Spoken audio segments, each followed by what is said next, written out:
Cyril Malka, sans divan.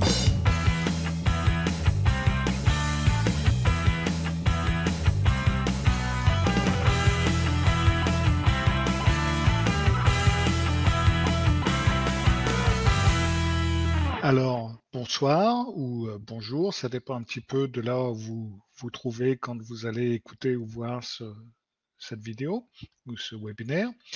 Bonsoir Agnès.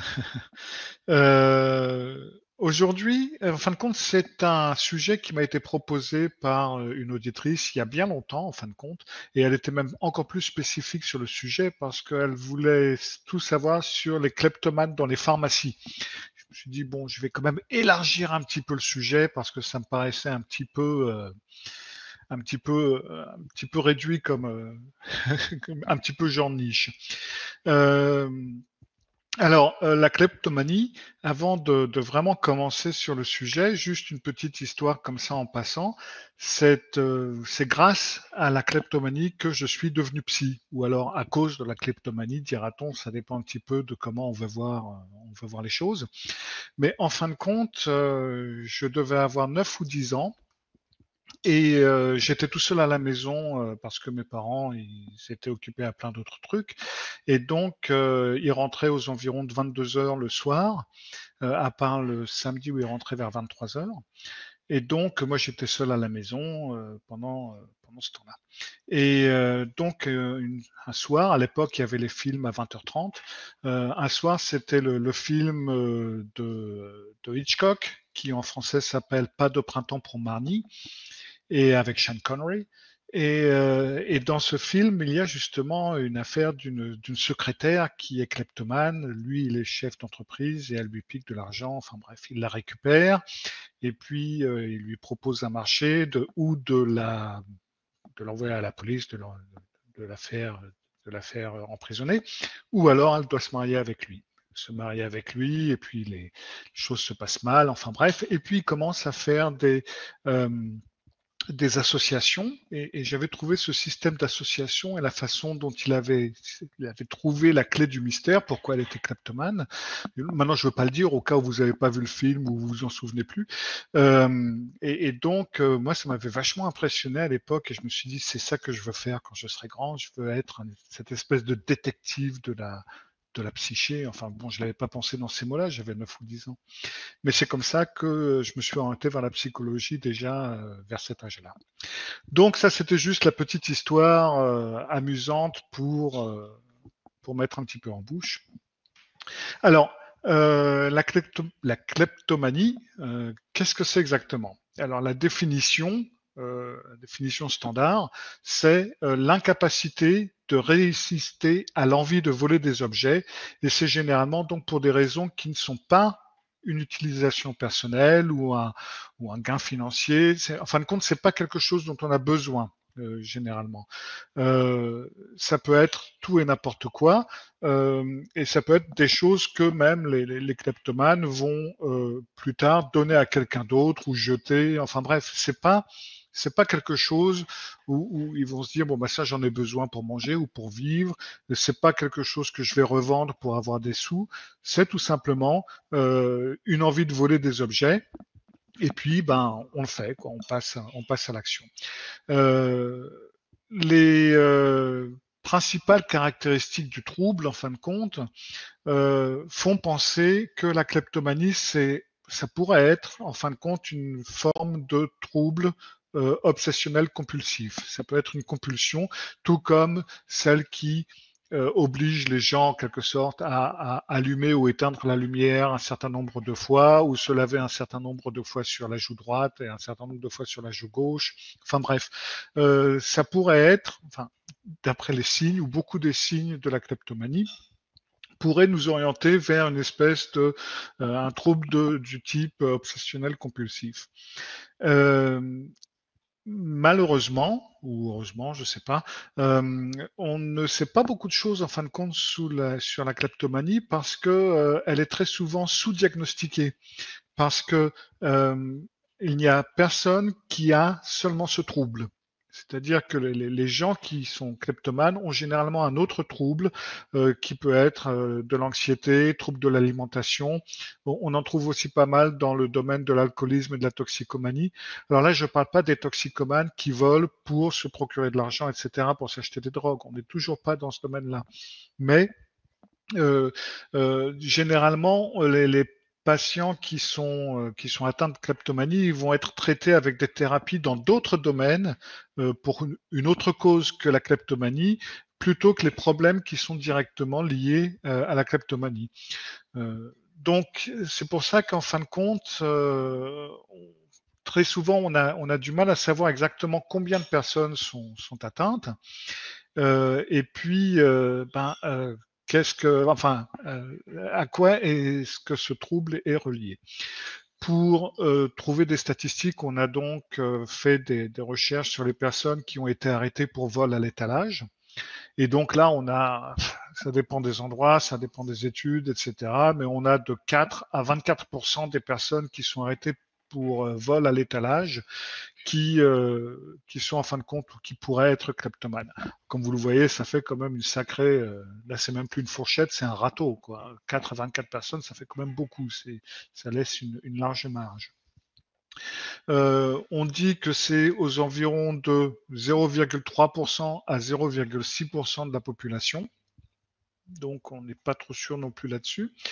Dans la proportion, apparemment, c'est plutôt un truc de femme. C'est-à-dire qu'il y a 3 kleptomanes il y a une proportion de 3 pour 1 par rapport aux femmes. C'est-à-dire qu'il y a 3 femmes pour un homme qui souffrent de ce trouble.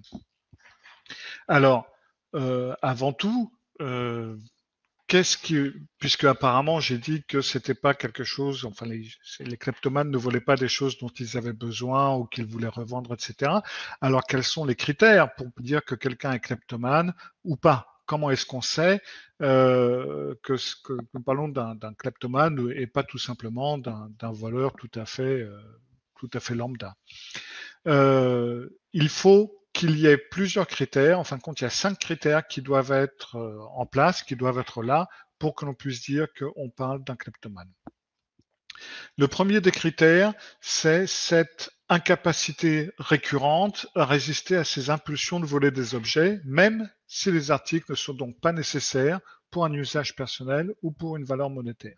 C'est-à-dire que ces objets, ils n'ont pas nécessairement une valeur pour l'individu, ils en ont peut-être même pas du tout, et même cette personne aurait pu se les payer, il a même éventuellement l'argent pour les acheter, et puis donc, des fois, donc l'individu va pouvoir accumuler ces objets, et ça va être un petit peu ce qu'on appelle les hoarders, les écureuils. J'avais fait une vidéo sur le sujet, les gens qui ramassent plein de trucs et puis qui se laissent envahir par ça. Donc, c'est pas quelque chose de nécessaire. Et avant le vol, l'individu va avoir un sentiment de tension. Il va y avoir une espèce de tension, un excitement, si on veut dire ça comme ça, avant le vol. Alors c'est pas un excitement ou une tension parce qu'il a peur de se faire prendre, hein. C'est pas de ça dont on parle, mais c'est une espèce de tension qui vient un petit peu de nulle part et qui est seulement rempli ou qui se détend seulement à partir du moment du vol, une fois que le vol est fait. C'est un vol qui donne donc une espèce un plaisir et une gratification. Et c'est donc au moment du vol, c'est pas une fois qu'on arrive à la maison et qu'on sort l'objet du sac, mais c'est au moment où on l'a volé que l'on ressent cette gratification immédiate en fin de compte par rapport au vol. Ce vol, ça n'a rien à voir avec une expression de colère ou de vengeance. C'est pas pour parce que eux ils ont du fric et moi j'en ai pas, ou parce qu'ils se sont fait virer ou quelque chose dans ce genre-là. Ce n'est donc pas l'expression d'un message social ou d'un message psychologique, ou c'est pas pour exprimer quelque chose. Il n'est pas commis pour une expression.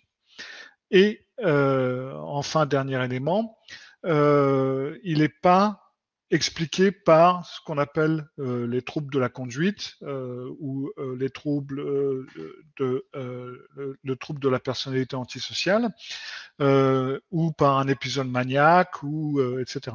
Alors le trouble des conduites et le trouble de la personnalité antisociale, qu'on appelle aussi les sociopathes ou les psychopathes, ce que vous voulez, ou les pervers narcissiques.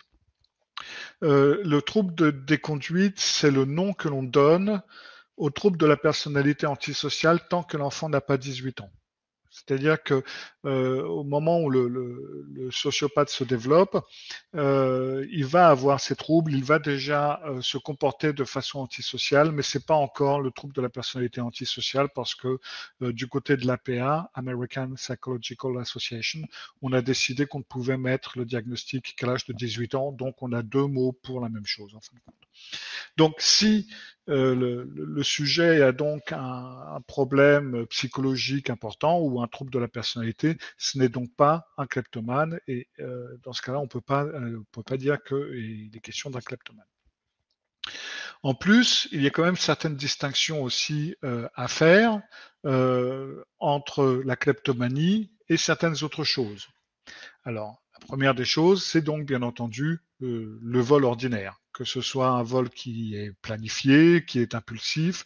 Parce que le vol, il est justement délibéré, il est motivé par qu'on veut utiliser l'objet pour une raison ou pour une autre. Ou alors, par exemple, si c'est surtout chez les ados, ça peut être un défi, un acte de rébellion, un rite de passage pour faire partie de la bande, etc., etc.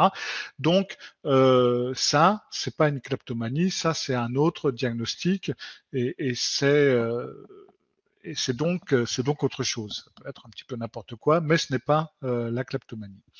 La kleptomanie est en fin de compte quelque chose de relativement rare quand on va voir les autres distinctions qu'il y a.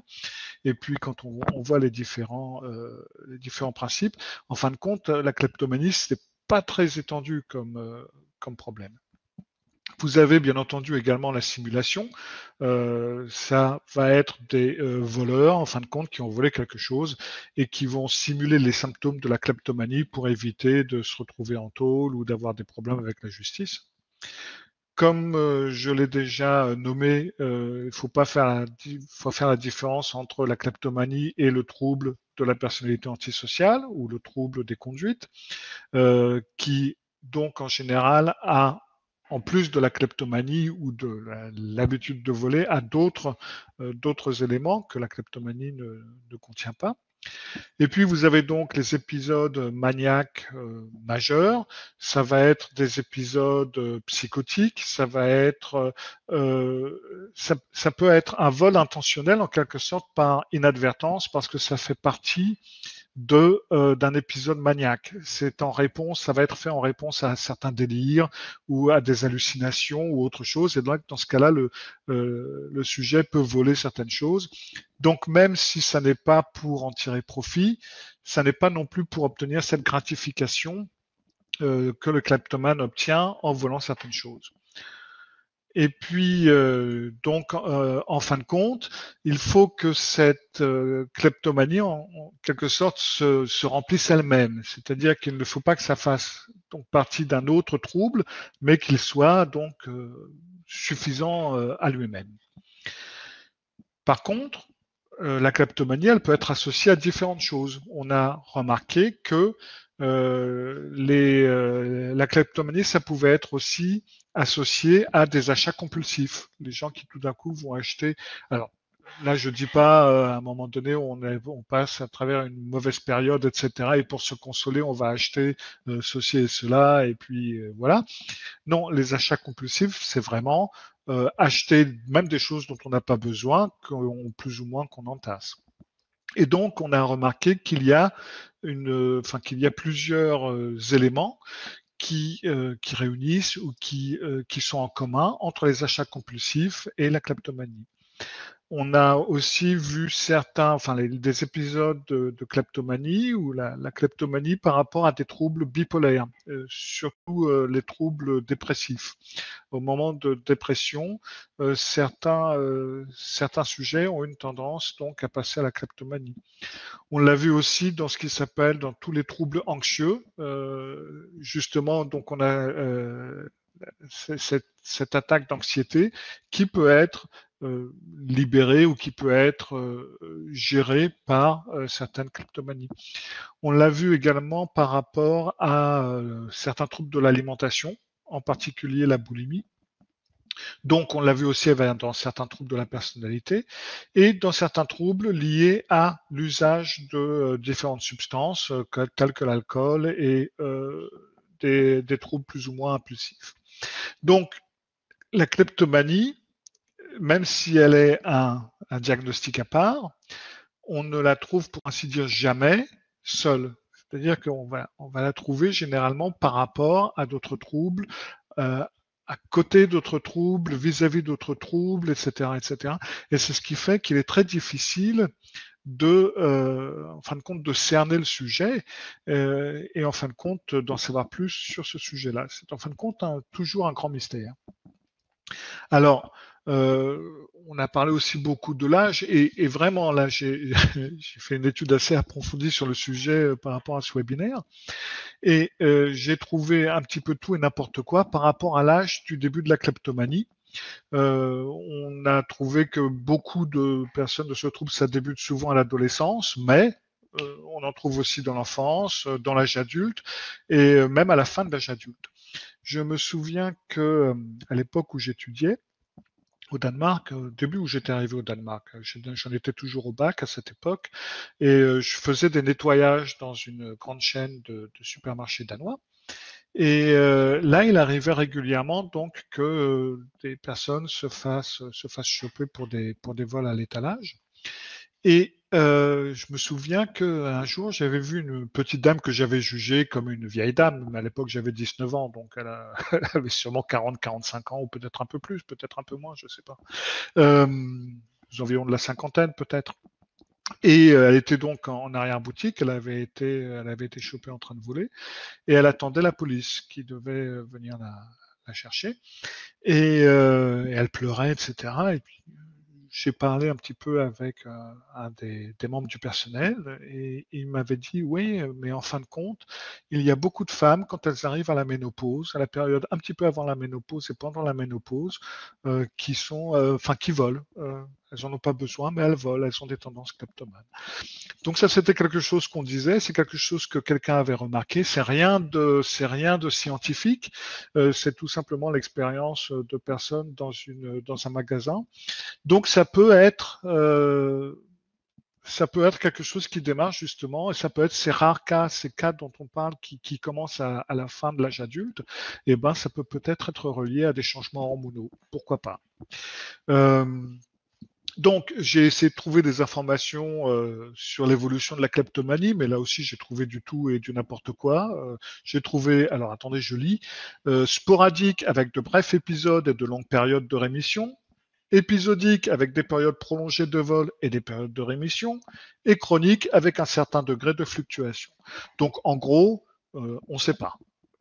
Pour le dire franchement, ça va, ça vient, ça peut durer longtemps, ça peut être chronique, ça peut ne pas être chronique, etc. Ça peut persister pendant des années et des années, même si la personne a été condamnée multiples fois pour vol à l'étalage, eh ben, elle va quand même continuer. La solution, apparemment, ça n'est pas de mettre les gens de mettre ce truc-là sur leur casier judiciaire, apparemment. Alors, les raisons, est-ce qu'on sait quelque chose des raisons de cette kleptomanie? Ben là, pour commencer, il y a un certain désaccord. Parce que déjà, les psys, on n'est pas d'accord sur la façon dont on considère la kleptomanie et sur la façon dont on le diagnostique. Certains chercheurs et certains psys pensent que la kleptomanie, ça n'est qu'un vol, et on conteste tout simplement la suggestion qu'il y a des mécanismes psychologiques. On trouve qu'il y a suffisamment de mécanismes psychologiques qui existent, qui peuvent expliquer le fait que les gens volent, sans pour autant dire que ben, ça c'est une maladie, et puis elle a ses propres raisons. On va toujours dire maintenant, si on cherche bien, on va trouver d'autres raisons pour cette kleptomanie qui est tout simplement du vol. Et vous en avez d'autres qui donc classent la kleptomanie comme une variante d'un trouble du contrôle des impulsions, donc comme le trouble obsessionnel compulsif ou les troubles de l'alimentation. Et c'est pour ça que dans les bouquins de psychologie, quand on parle de kleptomanie, elle est généralement catégorisée comme trouble obsessionnel compulsif ou une forme de trouble obsessionnel compulsif. Il y a plusieurs modèles qui vont expliquer ou qui vont tenter d'expliquer les raisons de la kleptomanie. Il y a en fin de compte 3 modèles principaux. Le premier, c'est donc le modèle psychanalytique ou les modèles psychanalytiques parce qu'il y en a plusieurs. Et donc, pour le psychanalyste, c'est la tentative d'une personne pour essayer d'obtenir une compensation symbolique de quelque chose réel, une perte réelle ou anticipée. Donc, c'est-à-dire que vous avez un patient qui a perdu quelque chose ou qui s'imagine devoir ou pouvoir perdre quelque chose, et donc il passe à la kleptomanie pour compenser ce besoin ou cette perte, qu'elle soit imaginaire ou réelle. Et donc, pour comprendre le principe et pour pouvoir guérir donc cette personne, il va falloir comprendre la signification symbolique des objets volés. Donc, à l'époque, on utilisait aussi pas mal les théories de la pulsion pour dire, bah oui, mais l'acte de voler, c'est donc un mécanisme de défense. Et donc, si on comprend et si on analyse la défense, on peut donc voir contre quoi cette personne se défend et de cette façon arranger les choses. Le deuxième modèle, ou les deuxièmes modèles, c'est les modèles cognitivo-comportementaux. Oui, là, j'ai oublié un S à modèle, mais c'est parce qu'au départ, je les avais mis au singulier, et puis après, je les ai mis au pluriel et j'ai oublié le S. Tant pis. Et là, point de vue cognitivo-comportemental, on va dire que c'est ce qu'on appelle un conditionnement opérant qui devient un enchaînement comportemental et puis qui est mixé en quelque sorte avec des mécanismes des mauvais mécanismes d'adaptation. Alors un conditionnement opérant, c'est une récompense ou c'est une punition. C'est un conditionnement opérant, c'est-à-dire que lorsque l'on fait quelque chose, s'il en sort quelque chose de bon que je peux prendre comme une récompense, je vais continuer à le faire. Ou si ne pas le faire est une punition, je vais mal me sentir, je vais essayer de le faire. Par contre, si quelque chose que je fais mène à une punition, alors la punition, ça peut être quelque chose tout simplement que je n'aime pas, dans ce cas-là, c'est quelque chose qui va ne pas être renforcé, l'inverse sera utilisé. C'est-à-dire que quand la personne, par exemple dans ce cas-là, vole, il va y avoir une récompense immédiate, donc cette espèce de plaisir de l'objet volé. Comme il y a peu de conséquences au vol à l'étalage, parce que bon, maintenant, faut pas se leurrer, à la limite, même si on se fait gauler en ayant volé quelque chose, la plupart du temps, le vendeur va récupérer le truc et va nous virer, on n'en parle plus. Et là, parce que à moins que ce soit vraiment quelque chose d'extrêmement cher ou d'extrêmement dangereux, etc., la plupart du temps, si ce sont des petits trucs, ça va pas aller plus loin. Donc, la punition, entre guillemets, n'est pas très efficace ou n'empêchera pas le sujet de recommencer. Et donc, au fur et à mesure que les choses continuent à se produire, et donc il y aura des signaux plus forts qui vont se produire, et c'est donc ce qu'on appelle, ce qui va mener à une chaîne de comportement. C'est tout simplement un enchaînement comportemental, un comportement mène à l'autre, qui mène à l'autre, qui mène à l'autre et qui mène à l'autre. Et donc, comme on a la personne ou le sujet dans ce cas-là a un mauvais système des conditions déformées, par exemple, et un mauvais mécanisme d'adaptation, eh ben, il va expliquer son comportement par différentes théories plus ou moins rationnelles. Par exemple, je suis plus intelligent que les autres et donc je peux m'en tirer, ou il le mérite, je veux prouver que je peux le faire, etc., etc. On va trouver une explication plus ou moins logique à ça qui va renforcer encore plus la chaîne de comportement, et puis la roue continue à tourner. Comme la personne ou le sujet a donc du mal à gérer son comportement, comme c'est difficile pour lui, les choses continuent à aller de plus en plus vers l'avant. Et enfin, il y a des modèles biologiques, tout simplement, qui expliquent. Alors là, on arrive dans les domaines de différents problèmes pharmaceutiques, mais d'après les chercheurs, ça serait donc les inhibiteurs sélectifs de recaptage de la sérotonine et des stabilisateurs de l'humeur, et donc les antagonistes des récepteurs opioïdes. C'est-à-dire que généralement, le fait de voler, pour le kleptomane, ça va faire une espèce de rush, si on peut dire ça comme ça, d'opioïdes. Et ce qui fait que donc c'est ça qui fait que ces personnes-là ressentent ce bienfait ou ce bonheur, etc. Donc, on dit que si c'est dû à une mauvaise régulation de la sérotonine, de la dopamine et ou des opioïdes naturels dans le cerveau, et donc si on bloque ces opioïdes, on pourra plus facilement, en fin de compte, à faire arrêter les gens de voler, puisque ils n'auront plus ce rush en volant. Donc, apparemment, il y aura un état donc d'hyperexcitation qui est donc apaisé par ces opioïdes. Et une fois qu'on régule ça, il n'y a plus besoin de voler. C'est donc les trois raisons principales que l'on a pour travailler en ce moment, en quelque sorte. Et donc le traitement, bien entendu, le traitement, il va être adapté, ou il va être plus ou moins en conséquence par rapport à la théorie à laquelle on pense que ça se rattache. Donc, vous allez avoir l'approche psychanalytique et psychodynamique, donc, qui va proposer que c'est du fait où c'est le résultat de ce consumérisme, etc., et tous ces symboles, cette peur, cette perte, etc. Donc, on va travailler avec l'inconscient contre l'anxiété, on va travailler sur ces désirs interdits, on va travailler sur les pulsions sexuelles interdites, on va travailler sur la peur de la castration, l'excitation sexuelle, enfin bref, tous les principes psychanalytiques qui peuvent se trouver sous-jacents au traitement psychanalytique. On a fait pas mal d'études là-dessus.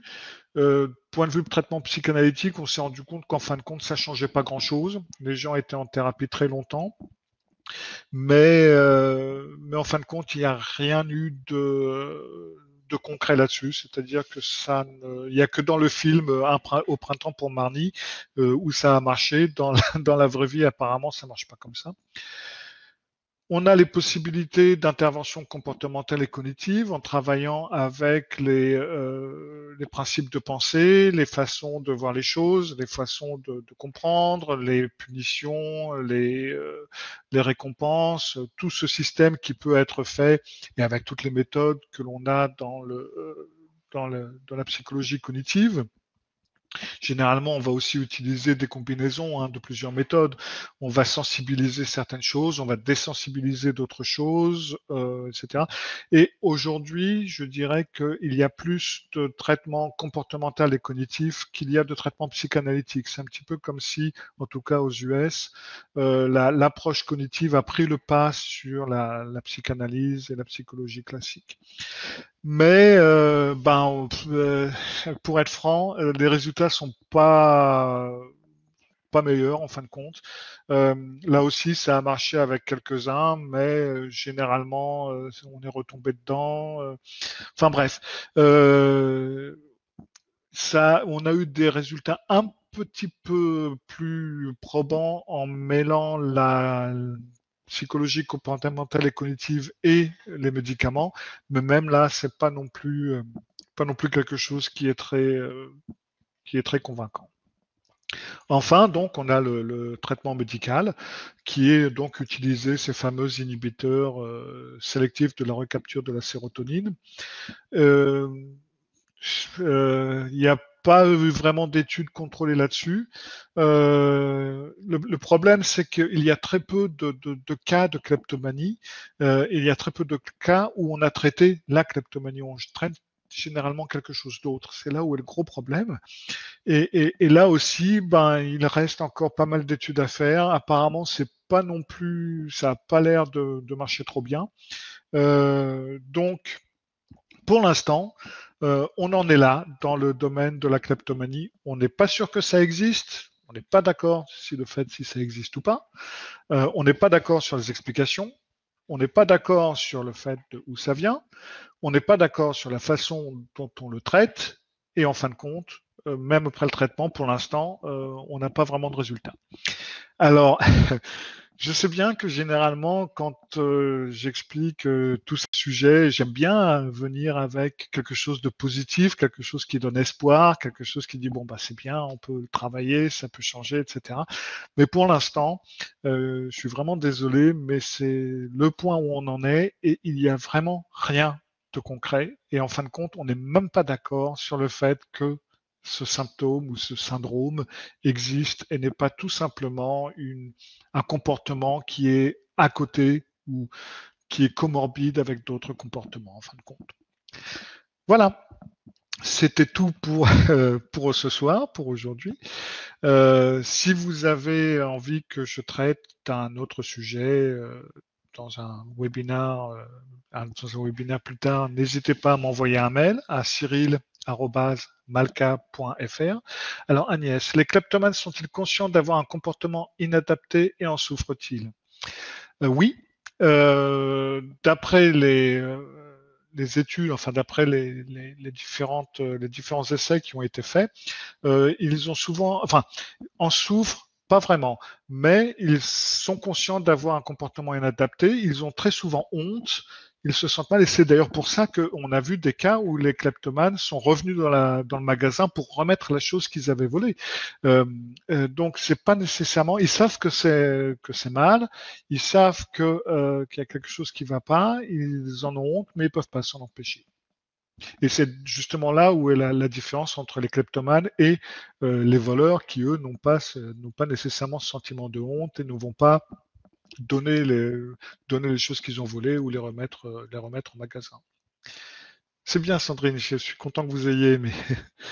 Merci Cyril, bonne soirée en bonne énergie. Je suppose que si une personne vole et déchire toute photo, le mécanisme est le même. Ouais, à peu près. Tout à fait, oui. Tout à fait. Ok, donc oui, donc l'adresse email cyril@malka.fr si vous avez envie que je traite d'un sujet bien spécifique. Et puis je vais vous lâcher la grappe pour ce soir. Et je vous dis à d'ici une petite quinzaine de jours pour un autre webinaire. Au revoir. Cyril Malka, sans divan.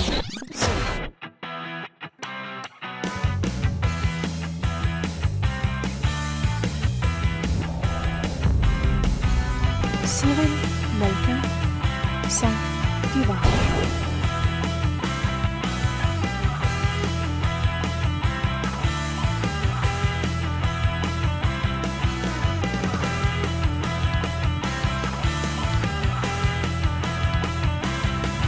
Cyril Malka, sans divan.